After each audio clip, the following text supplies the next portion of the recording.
हुआ है। सभा में हमारे बीच में उपस्थित हमारे लोकसभा प्रत्याशी विजय लक्ष्मी कुशवाहा जी, बिहार सरकार की स्वास्थ्य मंत्री मंगल पांडे जी, बिहार सरकार की पूर्व उप मुख्यमंत्री तारकिशोर प्रसाद जी, रमेश कुशवाहा जी, संजय पांडे जी, चंद्रकेतु सिंह जी, महादेव पासवान जी, रिजवान अंसारी जी, सूरज गुप्ता जी, कानिरजीत सिंह जी, हेमनारायण शाह जी, नंदा प्रसाद चौहान जी, इंद्रदेव पटेल जी, संगीता यादव जी, किरण गुप्ता जी, सम्मानीय मंच, भाइयों बहनों, पिता और माताओं, सबसे पहले मैं सिवान की पवित्र धरती को नमन करता हूँ, वंदन करता हूँ। सिवान का पवित्र धरती डॉक्टर राजेंद्र प्रसाद जैसा व्यक्ति को जन्म दिया था, जो हमारे पहले राष्ट्रपति भी थे, हमारे संविधान सभा का सभापति भी थे। आज से 1 साल पहले हम लोग मिलके हमारा आसाम का राजभवन में डॉक्टर राजेंद्र प्रसाद जी का एक बहुत अच्छा प्रतिमा भी हमने स्थापित करने का काम किया हो। वही आज यहाँ भी बताते हुए मैं अपना खुशी महसूस कर रहा हूँ। भाइयों और बहनों, चुनाव है, चुनाव में हमें जनता दल यूनाइटेड का उम्मीदवार विजय लक्ष्मी कुशवाहा जी को जिताना है और हमारे ये जो सिवान सीट है, ये सीट भी मोदी जी का 400 सीट में हमें ये सीट का भी नाम लिखवाना है। लिखवाना है कि नहीं? पूरा लिखवाना है बेटा, तुमको भी लिखवाना है। अरे चलो बहुत बढ़िया है। भाई और बहनों, जब हम लोग बोलते हैं कि हमें 400 सीट चाहिए, पूरा विरोधी पक्ष नाराज हो जाते हैं।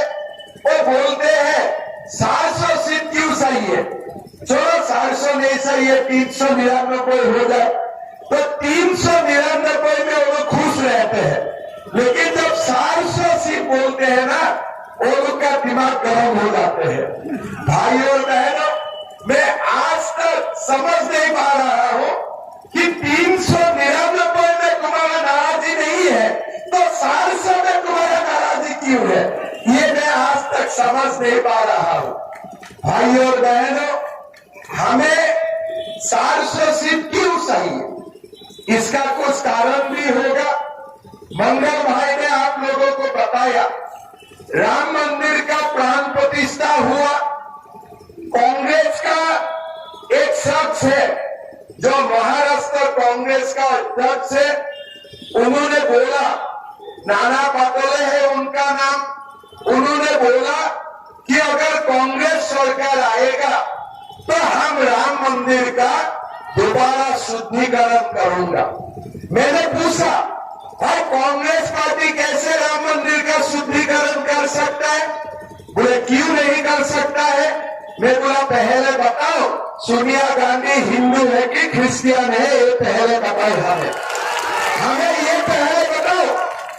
अगर सोनिया गांधी हिंदू है तो अलग होगा, लेकिन अगर सोनिया गांधी क्रिश्चियन हो तो उनको हम राम मंदिर शुद्धिकरण का अनुमति देगा क्या?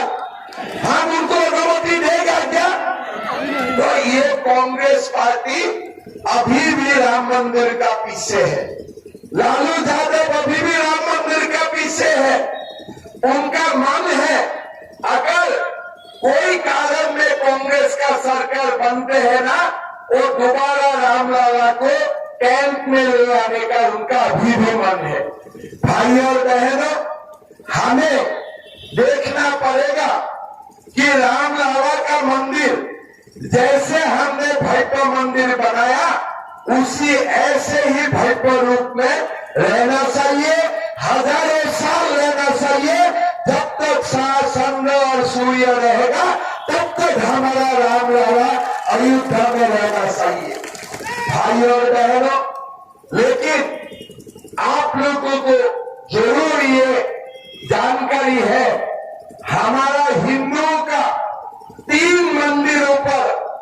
बाबर और औरंगजेब ने आक्रमण चलाया था। ऐसे तो मुगल हो, मुसलमान जो लोग राजा थे, वो लोग तो देश का जितना भी मंदिर है सब तोड़ने का कोशिश किया था। आसाम में भी किया था, मां कामाख्या का मंदिर भी तोड़ा था, लेकिन वो अलग बात है, हमने इसको पुनर्निर्माण कर लिया। लेकिन हमारा देश में पहले अयोध्या में रामलला का मंदिर का जगह में बाबरी मस्जिद बना। दूसरा, जब औरंगजेब आया, उन्होंने हमारे मथुरा में कृष्ण जन्मभूमि में शाही ईदगाह बनवाया और काशी में बाबा विश्वनाथ का मंदिर का सामने ज्ञानवापी मंदिर था, उन्होंने ज्ञानवापी मस्जिद बनाया। भाई और बहनों, अभी तक हिंदुओं ने हमें रामलला का मंदिर में प्राण प्रतिष्ठा किया, इसलिए मोदी जी को आप लोगों ने 300 सीट दिया था।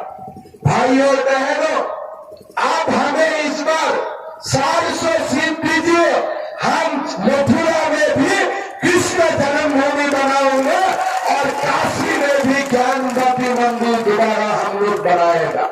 बनाना सही है कि नहीं सही है?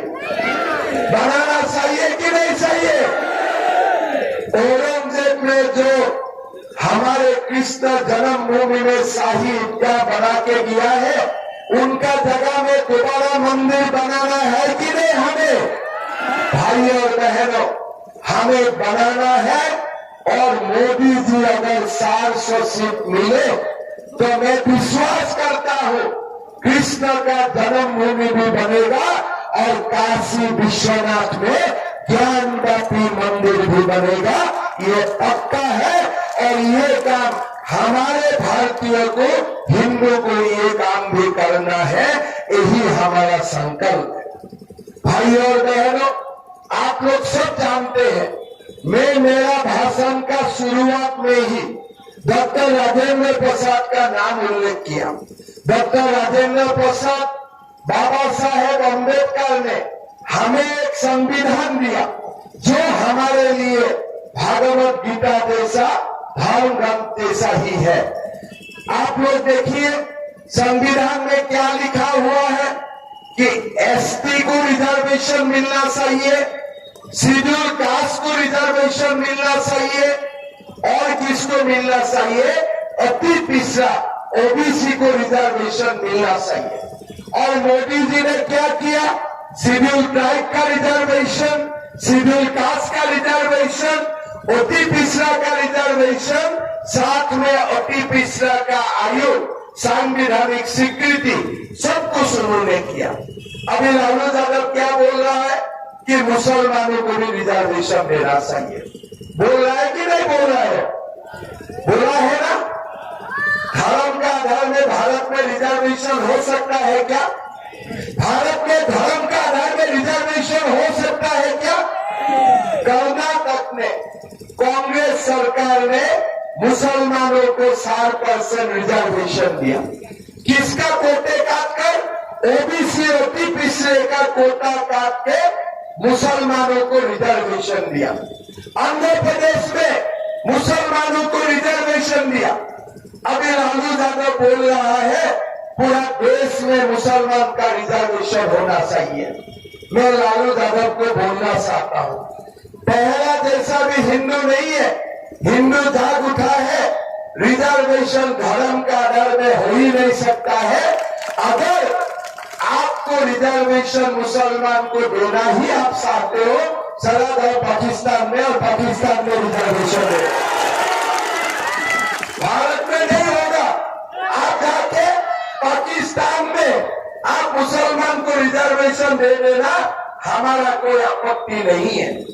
भाई और बहनों, आप लोग सिवान में भी देखा होगा और मैं असम में भी हर दिन देखता हूं, एक एक मुसलमान व्यक्ति 4 साल शादियां कर लेते हैं। वो सब लोग नहीं, जिसका चाहते हैं 4 साल शादियां करता है। कैसे शादी कर सकता है? अगर एक पत्नी को आपने धर्म पत्नी मान लिया तो दूसरा क्यों शादी करेगा, तीसरा क्यों शादी करेगा, चौथा क्यों शादी करेगा? वो माँ का दिल में क्या गुजरा होगा उसको भी तो आपको सोचना चाहिए। हमारे मुसलमान समाज का माताओं का भी तो सम्मान होना चाहिए कि नहीं होना चाहिए? लेकिन आज हमारा देश में मुसलमान समाज का माताओं का सम्मान नहीं है।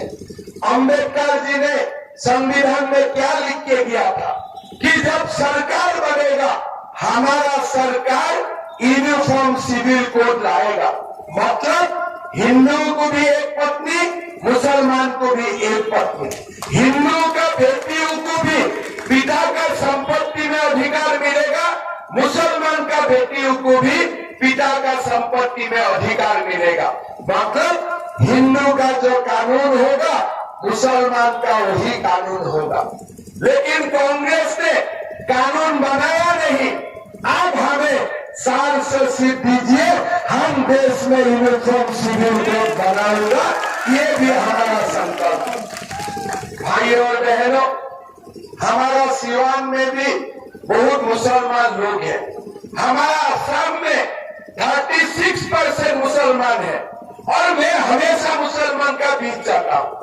जब मीटिंग होते हैं ना, मैं स्टेज में नहीं रहता हूँ, मैं पूरा मुसलमान का बीच जाके बैठता हूँ और मैं उनको समझाता हूँ, भाई बेटा बेटियों को मदरसा में मत भेजो, बेटा बेटियों को मदरसा में मत भेजो। थोड़ा पहले मेरा ऊपर नाराज हुआ था, फिर मैंने बोला कि भारत को मोल्ला चाहिए कि डॉक्टर इंजीनियर चाहिए? बोले नहीं, भारत को डॉक्टर इंजीनियर चाहिए। मैं बोला तो मुल्ला बनाने वाला दुकान बंद हो जाना चाहिए कि नहीं हो जाना चाहिए? तो मुल्ला बनाने वाला दुकान बंद होना चाहिए कि नहीं होना चाहिए? बोले नहीं साहब, आप तो ठीक बोला है। मैं असम में एक ही झटका में 800 मदरसा बंद कर दिया। चलो बंद करो, एक ही झटका में 800 मदरसा बंद कर दिया। पहले तो लोग मेरा ऊपर नाराज था, भाई मदरसा बंद कर दिया। अभी धीरे धीरे समझने लगा। मैं बोला देखो, हमारा काम मुल्ला बनाने का नहीं, हमारा काम डॉक्टर इंजीनियर बनाना, ये हमारा काम है। आप लोग अच्छा काम में आ जाओ। आज असम में धीरे धीरे मदरसा कम हो रहा है, धीरे धीरे कम हो रहा है। हमने 700 सरकारी मदरसा एक ही दिन में बंद किया। अभी हमारा असम में एक नेता था बदरुद्दीन अजमल, बोले नहीं, हम चुनाव जीतने से दोबारा मदरसा बनाऊंगा। मैं बोला ना तुम चुनाव जीतने वाला है, ना तुम मदरसा बनाने वाला है, और सपना छोड़ दो। ये मोदी जी का भारत है, पहले वाला दिन भूल जाओ। अभी राहुल बाबा, इंदिरा माँ तुम्हारे साथ नहीं है। अभी ये नया भारत है और ऐसा काम करने का तुम्हें इजाजत कभी भी नहीं मिलेगा। भाई और बहनों, हमारे जो कश्मीर थे एक थे, हमारे जो कश्मीर है वो एक थे। जब हमारा देश का स्वाधीन हुआ, नेहरू जी का गलत कारण के लिए कश्मीर 2 टुकड़ा बन गया। एक भारत में रह गया, एक पाकिस्तान में चला गया। लेकिन हम हमेशा मानता हूं कि वो भूमि हमारा है। 1972 में इंदिरा गांधी ने जब प्रधानमंत्री था, भारत का सेना ने पाकिस्तान को हरा दिया था। हम हो सकते थे वो समय, पाकिस्तान को हम बोल सकते थे कि तुम्हारा लोगों को हम भारत से मुक्ति नहीं करूंगा जब तक तुम हमें वो कश्मीर नहीं दे देते हो। लेकिन इंदिरा गांधी ने तुष्टीकरण के लिए पाकिस्तान से वो वाला कश्मीर लेके नहीं आए। भाई और बहनों, आज 1 महीना में पाकिस्तान वाला कश्मीर में हर दिन आंदोलन चल रहा है, या तो हमें आजादी दे, नहीं तो हम भारत में हमें जाने का अनुमति दे। भाई और बहनों, मोदी जी को एक बार 400 सीट दीजिए, हम वो वाला कश्मीर को भी भारत लेके आऊंगा, ये भी हमारा गारंटी है। भाई और बहनों, ये नया भारत है, ये नया भारत है। पहला वाला भारत आप भूल जाओ। जो भारत में बोला गया था कि संपत्ति का पहला अधिकार मुसलमान का होगा, नहीं, हमारे संपत्ति का पहला अधिकार गरीबों का होगा, शेड्यूल ट्राइब का होगा, शेड्यूल कास्ट का होगा और फिर पिछड़ा का होगा, मुसलमान का हो ही नहीं सकता है। भाई और बहनों, आज मोदी जी सभा में बोल रहा है, कांग्रेस पार्टी ने क्या किया था, हमारा सरकार में अगर 100 रुपया होगा 15 रुपया मुसलमानों को दिया जाएगा। सरकार ऐसे चलता है क्या? सरकार ऐसे चलता है क्या ये रास्ता में खाली मुसलमान जाएगा, हिंदू नहीं जाएगा? ये स्कूल में मुसलमान पढ़ेगा, हिंदू नहीं पढ़ेगा? ऐसे समाज चल सकता है क्या? इसीलिए मोदी जी ने बोला है, जब तक मैं जिंदा हूं तब तक हमारा संपत्ति का बंटवारा नहीं हो सकता है, ये मोदी जी बार बार बोल रहा है। इसीलिए कांग्रेस पार्टी हमारे ऊपर नाराज हो जाता है और कभी कभी बोल देते हैं, नहीं नहीं, अगली प्रधानमंत्री राहुल गांधी बनेगा।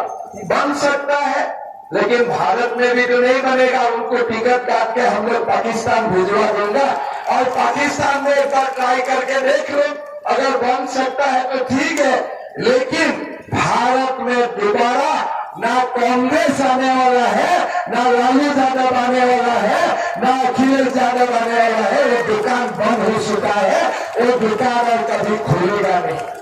भाई और बहनों, आप लोग देख सकता है, हमारे प्रधानमंत्री जी ने बिहार में हमारा मुख्यमंत्री नीतीश कुमार जी का साथ मिलकर हमारा पूरा बिहार का कल्याण के लिए काम किया। सुबह में जब यहाँ आए थे, मैंने पूछा था, सीवान जिले में हमारे 56,000 गरीब लोगों को प्रधानमंत्री आवास योजना का घर मिला है। हमारा सीवान जिला में शहर में 2,000 लोगों को पक्का घर मिला है। हमारा सीवान में 1,68,684 लाभार्थियों को आयुष्मान भारत का कार्ड मिला है। 5 लाख रुपया तक हम फ्री इलाज कर सकता हूं। हमारे सीवान में 5,17,000 लोगों को हर महीना 5 केजी मोदी जी का चावल मिलते हैं। हमारा सीवान में 1,82,538 मकानों में आज एलपीजी गैस का कनेक्शन मिला हुआ है। भाई और बहनों, सीवान में 4,17,902 आज हमारे फैमिली को किसानों को किसान सम्मान निधि से आज फायदा मिल रहा है। भाई और बहनों, जब मोदी जी को आपने 300 सीट दिए, तब जाके इतना गरीबों को फायदा हुआ। अगर आप मोदी जी को 400 सीट देते हैं, इससे भी दुगुना लोगों को फायदा होगा कि नहीं होगा? होगा कि नहीं होगा?